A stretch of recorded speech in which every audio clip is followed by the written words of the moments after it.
Well, hello you, and welcome to this review of The Mandalorian Chapter 9 Season 2. Spoilers are coming.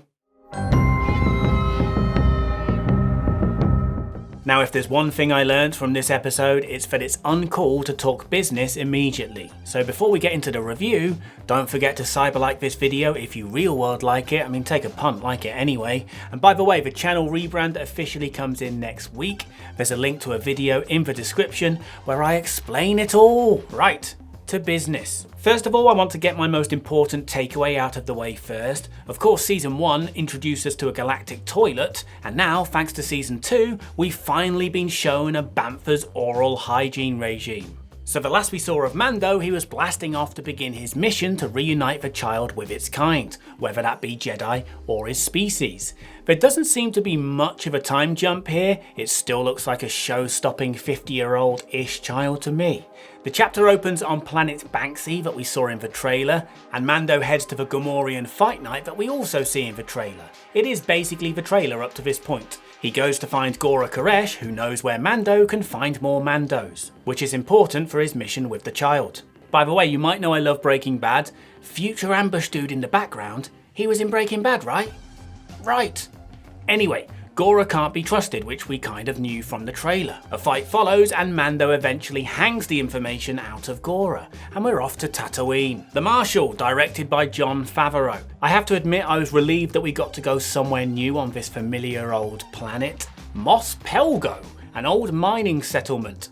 So obviously we're all thinking, or I'm thinking, the Mandalorian on Tatooine has to be Boba. And we soon learn in this rundown Wild West type town that the Marshal is the Mando he's looking for, and the Marshal Mando is Boba, or at least looks like him. It's actually Cobb Vanth, played by Timothy Olyphant, who acquired the armour from Jawas, and like a petulant child, our Mando wants it back.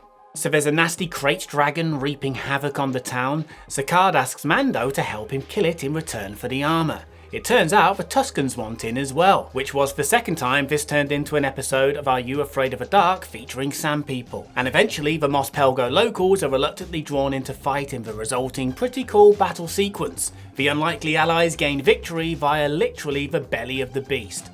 But it's the post-battle closing reveal that will get tongues wagging most. So did I think it was Mand Yo or Mand No? Well, I loved some of the details, learning more about Tusken culture, a speeder bike that looked like it was built from pod racer parts, seeing how people in small places reacted to the Death Star blowing up, the Empire's fall, yet how victory for the rebels didn't change the galaxy for good overnight. I also enjoyed how Mando didn't openly admit that he likes droids now, but he also didn't deny it. There were some cool lines, and I'm still loving the soundtrack from Ludwig Göransson. It's not classic Star Wars, but it's now classic Mando in its own right, which is no mean feat in a John Williams dominated place. It had the beautiful cinematography we now expect from the series, and it felt very much like familiar territory, not straying away from the lone wolf and his cub. But it did have an air of some of what I liked less about Season 1, liked less, didn't dislike. For me, the weakest episodes from Season 1 were in the middle. The sort of standalone stories where he gets sort of sidetracked by a video game type mission.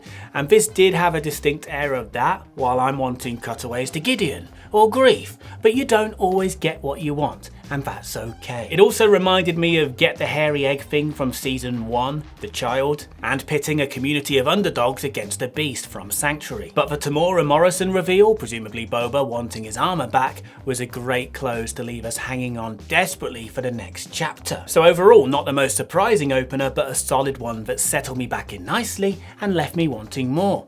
Job done, I guess. So I'm saying Mando! So what did you think? Mando or Man-No or something in the middle? Oh, let me know in the comments, and if you're new here then this channel is home to fun, fresh, frequent movie content, and if you like Star Wars then you might enjoy my interview series These Are the Actors You're Looking For, returning next week with General Draven.